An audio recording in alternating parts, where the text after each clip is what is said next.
اور اگر یہ شخص عرب پر غالب آ گیا تو اس کی بادشاہت تمہاری بادشاہت اور اس کی عزت تمہاری عزت ہوگی، اور اس کا وجود سب سے بڑھ کر تمہارے لیے سعادت کا باعث ہوگا۔ لوگوں نے کہا، ابو ولید خدا کی قسم، تم پر بھی اس کی زبان کا جادو چل گیا؟ ولید نے کہا، اس شخص کے بارے میں میری رائے یہی ہے، اب تمہیں جو ٹھیک ہو معلوم ہو وہ کرو۔ ایک دوسری روایت میں ہے، یہ مذکور ہے کہ نبی کریم صلی اللہ علیہ وآلہ وسلم نے جب تلاوت شروع کی تو عتبہ چپ چاپ سنتا رہا۔ جب آپ اللہ تعالیٰ کے اس قول پر پہنچے، پس اگر وہ روح گردانی کریں تو تم کہہ دو کہ میں تمہیں عاد اور سمود کی کڑک جیسی ایک کڑک کے خطرے سے آگاہ کر رہا ہوں۔ تو عتبہ تھرا کر کھڑا ہو گیا اور یہ کہتے ہوئے اپنا ہاتھ رسول اللہ صلی اللہ علیہ وآلہ وسلم کے منہ پر رکھ دیا کہ ہمیں آپ کو اللہ کا اور قرابت کا واسطہ دیتا ہوں کہ ایسا نہ کریں، کہ اسے خطرہ تھا کہ کہیں یہ ڈراوا آن نہ پڑے۔ اس کے بعد وہ قوم کے پاس گیا اور مذکورہ گفتگو ہوئی۔ ابو طالب بنی ہاشم اور بنی مطلب کو جمع کرتے ہیں۔ حالات کی رفتار بدل چکی تھی، گرد و پیش کے ماحول میں فرق آ چکا تھا، لیکن ابو طالب کے اندیشے برقرار تھے۔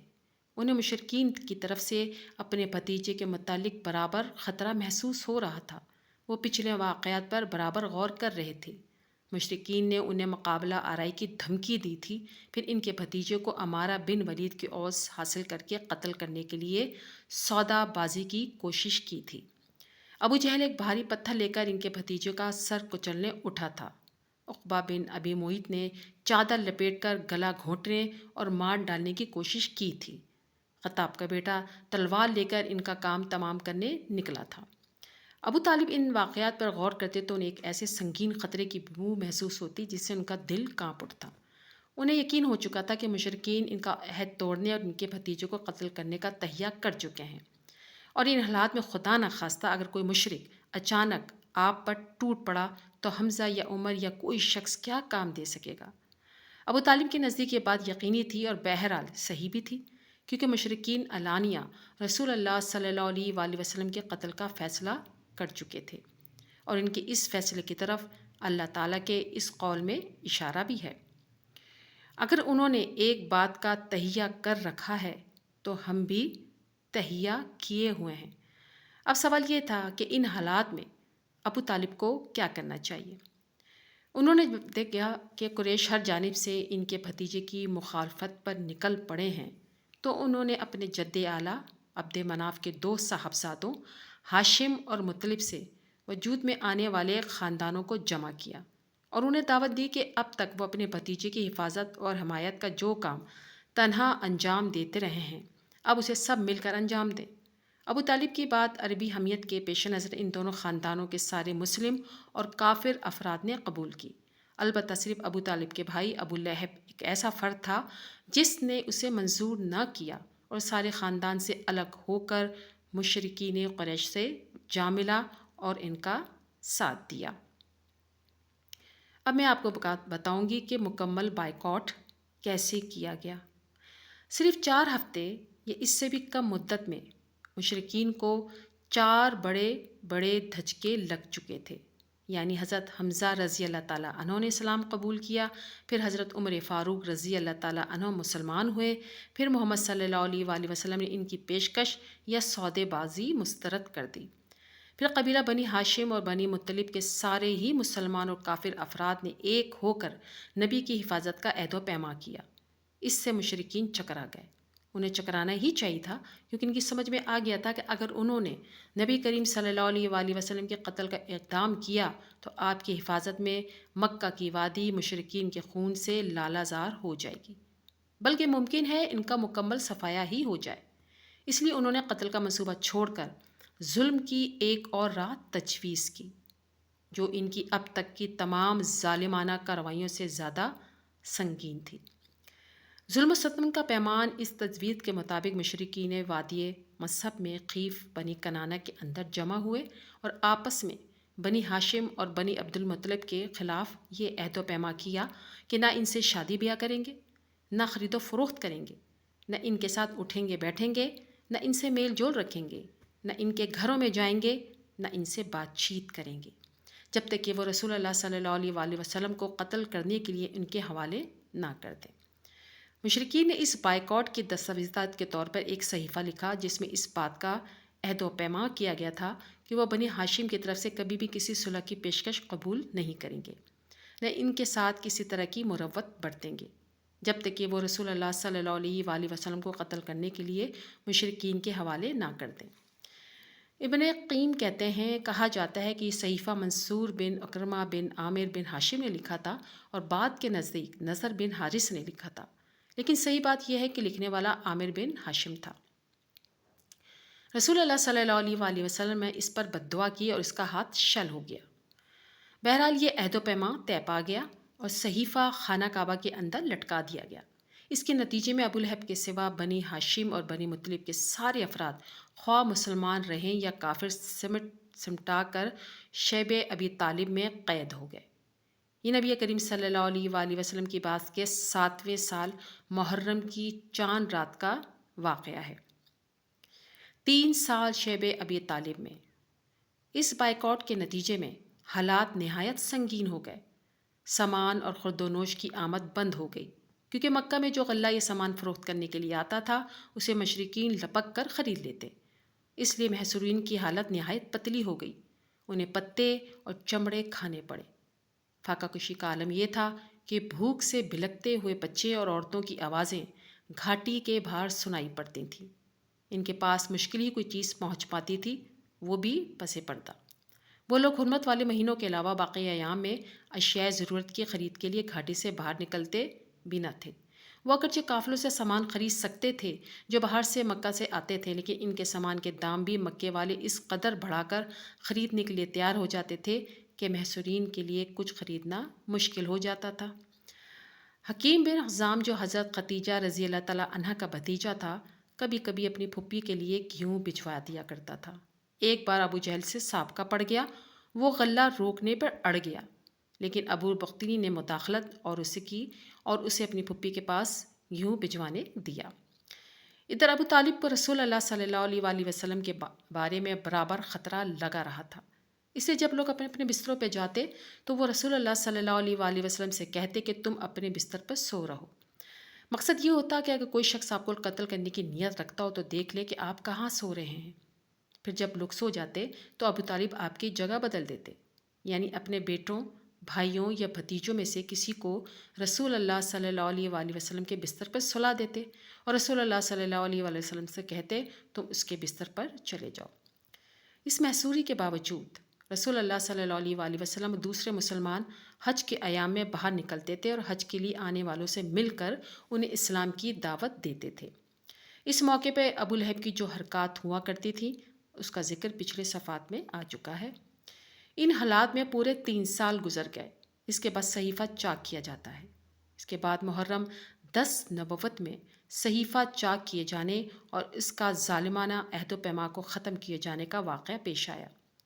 اس کی وجہ یہ تھی کہ شروع ہی سے قریش کے کچھ لوگ اگر اس عہد و پیمان سے راضی تھے تو کچھ ناراض بھی تھے، اور انہی ناراض لوگوں نے اس صحیفے کو چاک کرنے کی تک و دو کی۔ اس کا اصل محرک قبیلہ بنو عمر بن لوئی کا ہشام بن عمرو نامی ایک شخص تھا۔ یہ رات کی تاریکی میں چپکے شیب ابی طالب کے اندر غلہ بھیج کر بنو ہاشم کی مدد بھی کرتا تھا۔ یہ زہیر بن ابی امیہ مخزومی کے پاس پہنچا۔ زبیر کی ماں عاتقہ عبد المطلب کی صاحبزادی یعنی ابو طالب کی بہن تھی، اور اس سے کہا، زہیر کیا تمہیں یہ گوارا ہے کہ تم مزے سے کھاؤ پیو، تمہارے ماموں کا یہ حال ہو جسے تم جانتے ہو؟ زہیر نے کہا، افسوس میں تن تنا کیا کر سکتا ہوں، ہاں اگر میرے ساتھ کوئی اور آدمی ہوتا تو میں صحیفوں کو پھاڑنے کے لیے یقیناً اٹھ پڑتا۔ اس نے کہا، اچھا تو ایک آدمی اور موجود ہے؟ پوچھا، کون ہے؟ کہا، میں ہوں۔ زہیر نے کہا، اچھا تو اب تیسرا آدمی تلاش کرو۔ اس پر ہشام متم بن عدی کے پاس گیا اور بنو ہاشم بن مطلب سے جو کہ عبد مناف کی اولاد تھے متم کے قریبی نسبی تعلق کا ذکر کر کے اسے ملامت کی کہ اس نے اس ظلم پر قریش کی ہمنوائی کیوں کر کی۔ یاد رہے کہ متم بھی عبد مناف ہی کی نسل سے تھا۔ متم نے کہا، افسوس میں تن تنا کیا کر سکتا ہوں۔ ہشام نے کہا، ایک آدمی اور موجود ہے۔ متم نے پوچھا، کون ہے؟ ہشام نے کہا، زہیر بن ابی امیہ۔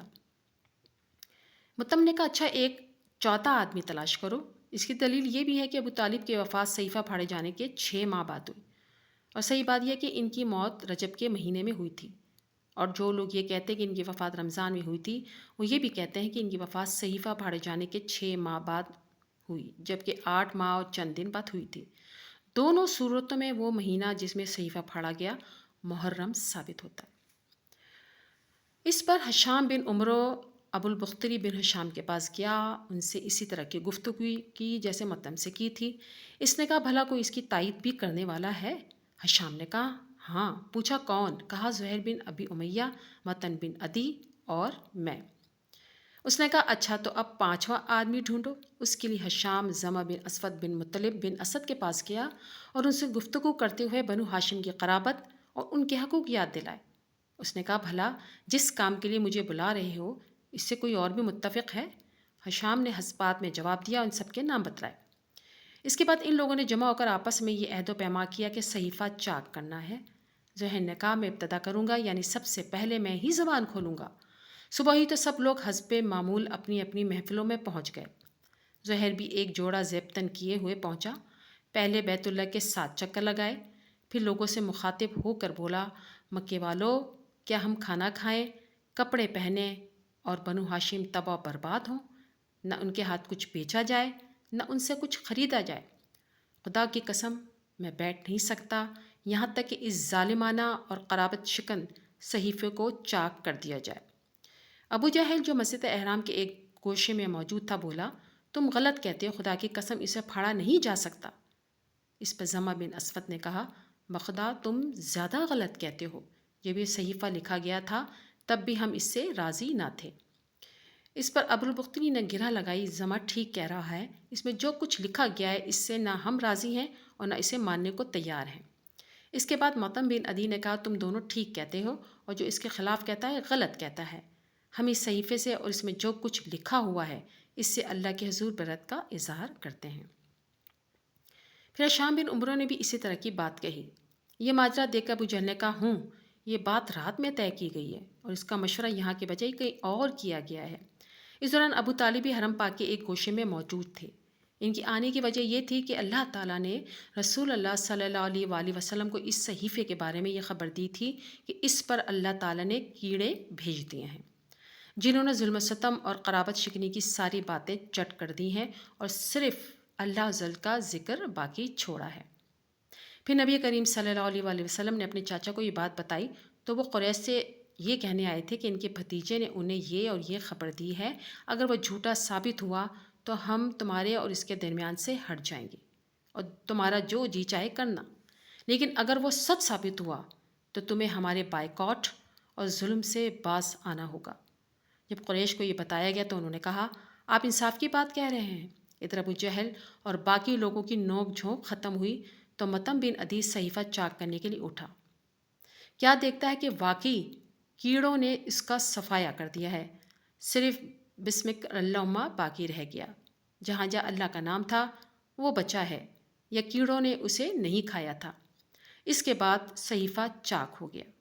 رسول اللہ صلی اللہ علیہ وآلہ وسلم اور بقیہ تمام حضرات شیب ابی طالب سے نکل آئے اور مشرکین نے آپ کی نبوت کی ایک عظیم و شان نشانی دیکھی، لیکن ان کا رویہ وہی رہا جس کا ذکر اس آیت میں ہوتا ہے۔ اگر وہ کوئی نشانی دیکھتے ہیں تو رخ پھیر لیتے ہیں اور کہتے ہیں کہ یہ تو چلتا پھرتا جادو ہے۔ چنانچہ مشرکین نے اس نشانی سے بھی منہ پھیر لیا اور اپنے کفر کی راہ میں چند قدم آگے بڑھ گئے۔ بائیکاٹ کی تفصیل حسب ذیل ماخذ سے مرتب کی گئی ہے جس میں صحیح بخاری بھی موجود ہے۔